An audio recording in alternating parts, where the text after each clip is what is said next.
नमस्कार, मी अस्मिता. माझ्या रेसिपी चॅनलमध्ये तुमचे खूप स्वागत. आजची आपली रेसिपी आहे बेसनाचा ढोकळा. इथे आमटीची साधारण वाटीने मी 3 वाटी बेसन घेतले आहे. बेसन पीठ जास्त दाबून न घेता अशा पद्धतीने मी भरून घेतले आहे. तसेच कप असेल तर कप मेजरमेंटने अशाच पद्धतीने 1.5 कप बेसन मी इथे वापरले आहे. बेसन पीठ आपल्याला हे चाळून घ्यायचे आहे. इथे घरी दळलेले बेसन पीठ मी वापरलं आहे.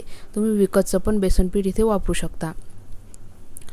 आता इथे 4 टीस्पून साखर, 1 टीस्पून सायट्रिक ॲसिड, कट केलेल्या हिरव्या मिरच्या, कढीपत्ता आणि इथे तेल वापरलं आहे.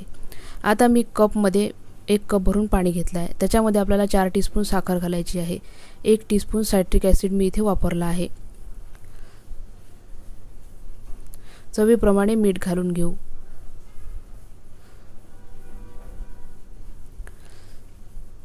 हे सर्व साहित्य आपल्याला मिक्स करून घ्यायचं आहे, विरघळवून घ्यायचं आहे. इथे चिमूटभर मी इथे हळद वापरली आहे. ढोकळ्यामध्ये अति प्रमाणात हळद ही वापरू नये, त्यामुळे लाल पॅचेस पडतात. आणि ढोकळ्यामध्ये हळद ही अशा पद्धतीने पाण्यामध्ये मिक्स करून वापरली तर लाल पॅचेस हे पडत नाही.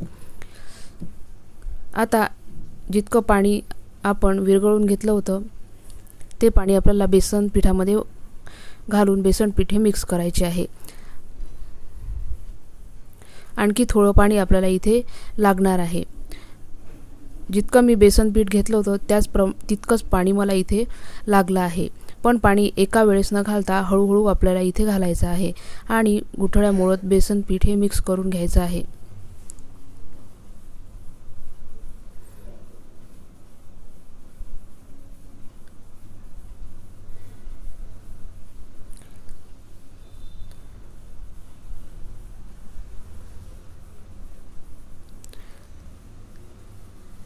तुम्ही इथे कन्सिस्टन्सी बेसन पिठाची बघू शकता.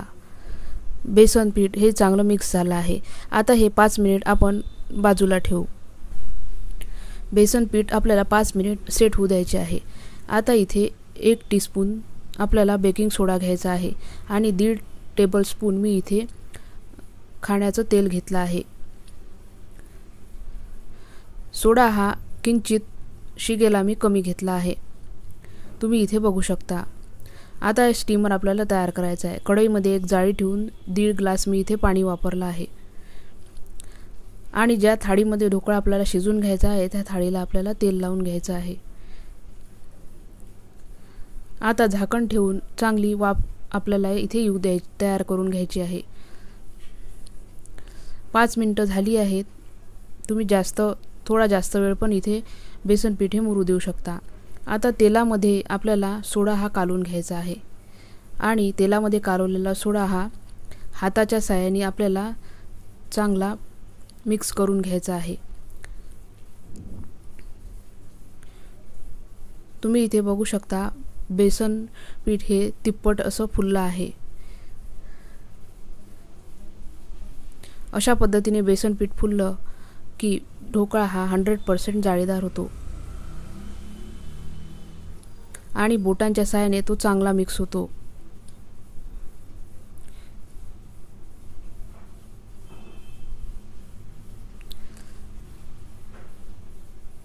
आता थाळी ग्रीस करून ठेवली होती त्याच्यामध्ये आपल्याला हे संपूर्ण बेसन पीठ ओतून घ्यायचं आहे.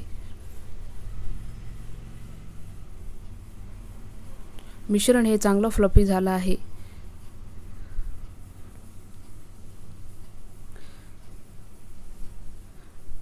ढोकळा हा चांगला वाफून तयार व्हावा यासाठी वाफ ही तयार होणं खूप गरजेचं आहे. इथे तुम्ही बघू शकता पाण्याला उकळी आली आहे, वाफ ही चांगली तयार झाली आहे आणि ही थाळी आपल्याला ह्या कढईमध्ये अशी ठेवायची आहे. लगेच झाकण ठेवून आपल्याला 10 मिनिट हा ढोकळा वाफून घ्यायचा आहे. गॅसची फ्लेम मी फास्टच ठेवली आहे. 10 मिनिट इथे झाकण आपल्याला मुळीच काढायचं नाही. 10 मिनिटांनी ढोकळा हा वाफून होतो. 10 मिनिटांनी झाकण काढून आपल्याला ढोकळा हा शिजून तयार आहे की नाही हे चेक करायचं आहे.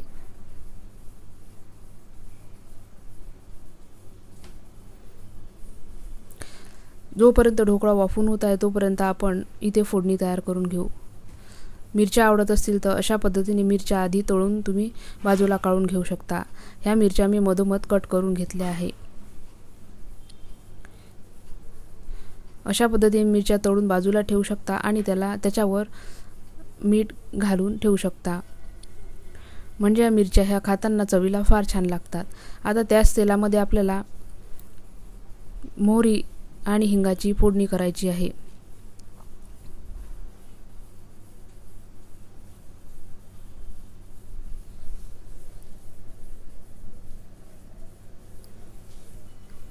एक टीस्पून मोहरी मी इथे वापरली आहे. इथे मी बारीक मोहरी वापरली आहे. 4 कट केलेल्या हिरव्या मिरच्या, कढीपत्त्याची पानं पण मी इथे वापरली आहे. पाव टीस्पून आपल्याला इथे हिंग घालायचा आहे.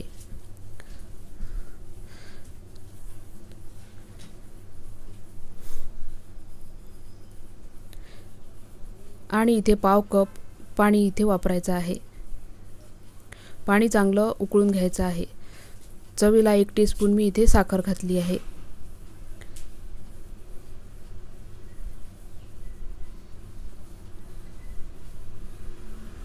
फोडणी चांगली मिक्स करून घेऊ.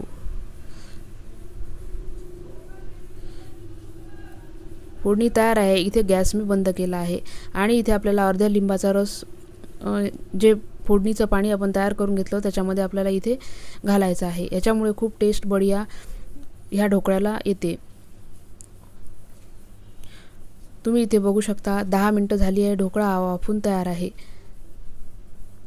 सुरी अगदी क्लीन ही निघत आहे. ढोकळा हा बाजूला काढून घेऊ. ढोकळा हा 20-25 मिनिट आपल्याला थंड करून घ्यायचा आहे.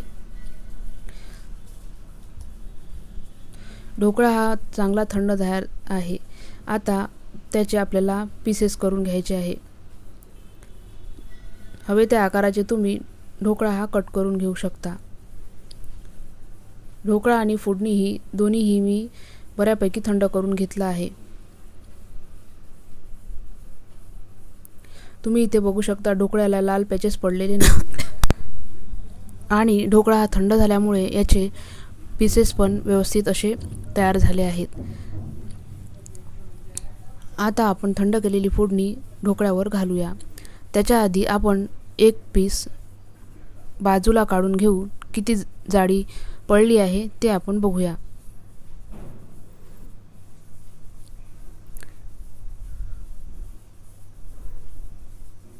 तुम्ही इथे बघू शकता जबरदस्त अशी जाळी पडली आहे. जबरदस्त आपला स्पंज असा तयार झाला आहे. अशा पद्धतीने ढोकळा हा नक्की बनवून बघा. व्हिडिओ आवडल्यास लाईक करा, शेअर करा, सबस्क्राईब करा आणि माझ्या चॅनलवर नवीन असाल तर चॅनलला सबस्क्राईब नक्की करा. अशा पद्धतीने ढोकळा हा नक्की बनवून बघा. आता आपण फोडणी ही ढोकळ्यावर घालून घेऊ आणि ढोकळा सर्व करून घेऊ. इथे मी बारीक मोहरी फोडणीला वापरली आहे. बारीक मोहरीमुळे खूप छान स्वाद हा ढोकळ्याला येतो. तुम्ही जाडी मोहरी पण इथे वापरू शकता.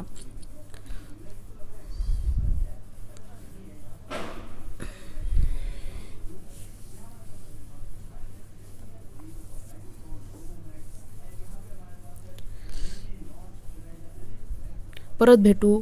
धन्यवाद.